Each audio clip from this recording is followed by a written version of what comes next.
What up, world? What up, world? What up, world? Welcome to the 818 Non Sports Talk Show. I'm your host, JoJo Lake Show. Want to welcome you all again to another great episode where we're going to get into a few things sports related. Not going to talk too much or take too much of your time today. We're definitely going to get into some basketball, get into a little bit of football, a little bit of combat sports, with the UFC fight that happened this weekend. Didn't get a chance to see it, but I saw some highlights, and I know the dude's pretty talented, so we're going to get into that. But before we get into all that, first I want to make sure that you guys know to please subscribe to my ex, formerly known as Twitter. That's at Mamba Mentality Smitty.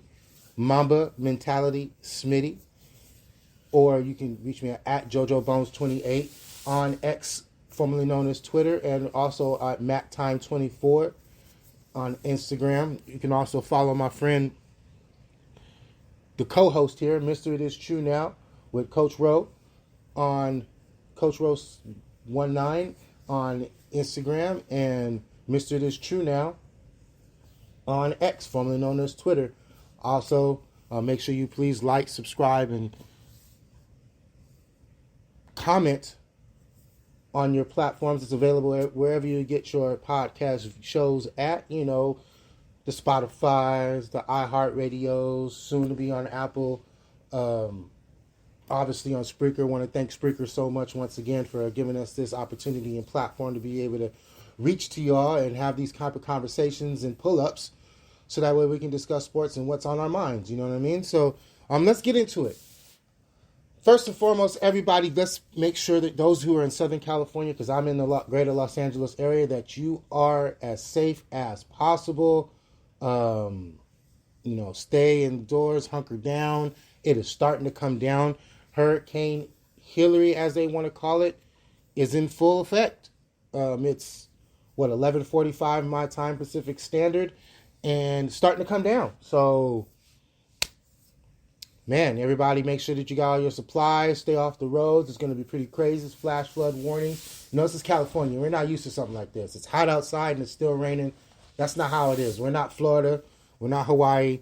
So, and also, shout out to Hawaii, man.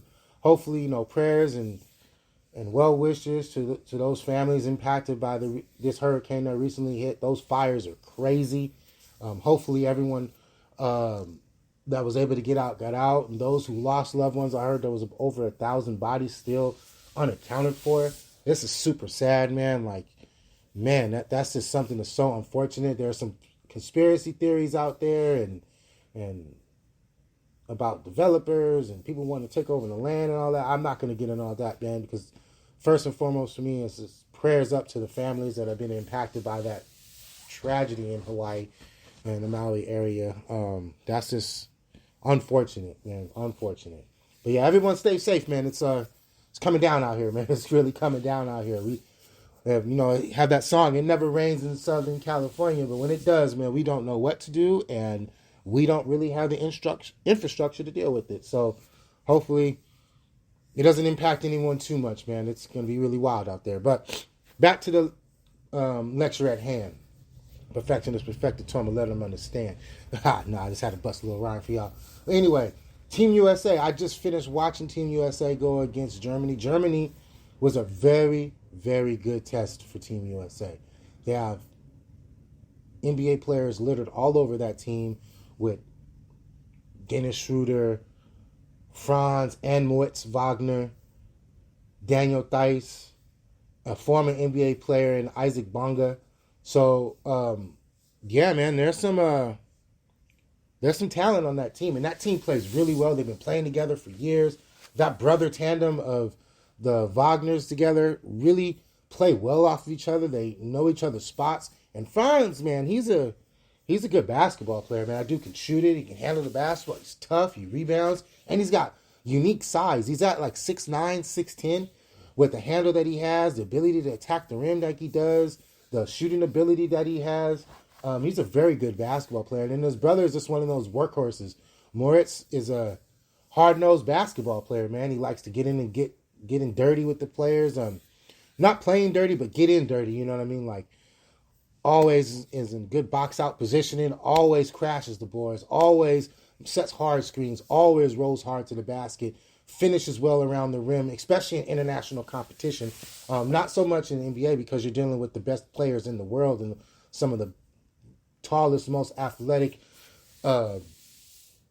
smart basketball players when it comes to NBA basketball. That obviously those sort of attributes for Moritz doesn't show out all the time.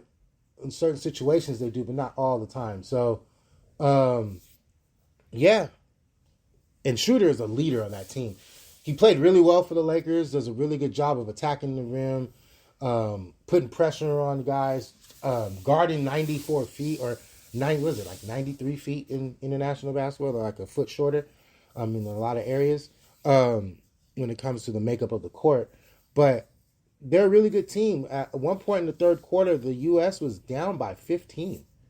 And the starters, all talented players, Brandon Ingram, Jalen Brunson, Mikal Bridges, Ant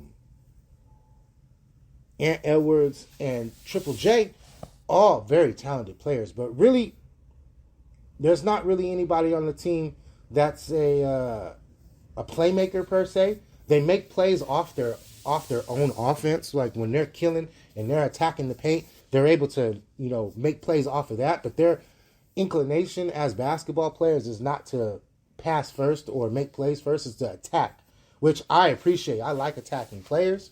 I think attacking players are really good.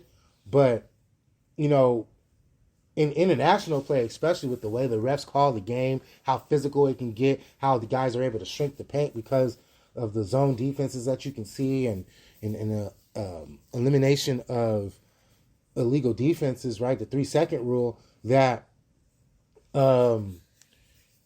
making plays for guys, moving the basketball, passing, cutting, penetrating and kicking, all those things are very vital in international play. And that group doesn't really do it the best because they're all go-get-it type players themselves. Brandon Ingram's a really good to damn near great one-on-one player. Anthony Edwards, a really good to damn near great one-on-one player. Mikal Bridges is a good connector type of player, but he's not really a playmaker per se. He can make plays, but that's not his number one attribute on the offensive end. Then you add Jalen Brunson, who's a dog as a point guard and can make plays. He's a leader. He's a general, right? But he does it more so by attacking. And guys making plays off of that, right? So, and then you add Ant, who's just a straight killer when it comes to offense, right? You're going to necessarily see him making a lot of plays for guys. He can make plays, but that's not his, again, not his inclination, not his first thought is to make a play for somebody. It's to attack the matchup that he has in front of him. And he usually has the advantages on the dudes that he attacks because they're not as strong as he is and not as fast as he is, and they're definitely not as athletic as he is. So, with that said, the starters were kind of getting worked a little bit, man. They were getting worked. Germany likes to move the basketball. They do a lot of dribble handoffs, a lot of screening and ghost screening, and they really know how to really work well with each other. They're really good at that because of just the chemistry that they've had with the years that they played together. So they kind of took it to the U.S., and it took U.S. all the way up until midway through the third quarter before they can actually find their footing, get the ball movement. Really kind of sparked itself on defense by being real active, really switching, inserting Tyrese Halliburton and Austin Reeves, along with having guys like Bobby Portis and Paolo Banchero, guys who are going to bring the energy up, guys who are going to kind of pick up the intensity, and also move the basketball. You know what I mean? Like, and then when you insert Ed in there, where you actually have a killer who can't be checked when it comes to making plays at the rim, finishing through contact, being able to shoot over the top of the defense, having him with guys like Halliburton, guys like Austin Reeves, guys who move the ball, and then you add Mikal with that, it's a deadly combination. Then you can just mix and match the smaller lineups, right? With taking out, leaving in Triple J, or taking out Triple J, putting in Bobby. Hell, you can even go all small by having Paolo Banchero or Cam Johnson. So they're mixing and matching, but Halliburton sparked it with 2 big threes in a row. Austin played some really good defense, getting some good strips down low, knocking down his threes. And I'm going to get into Austin in a minute. And then just the sheer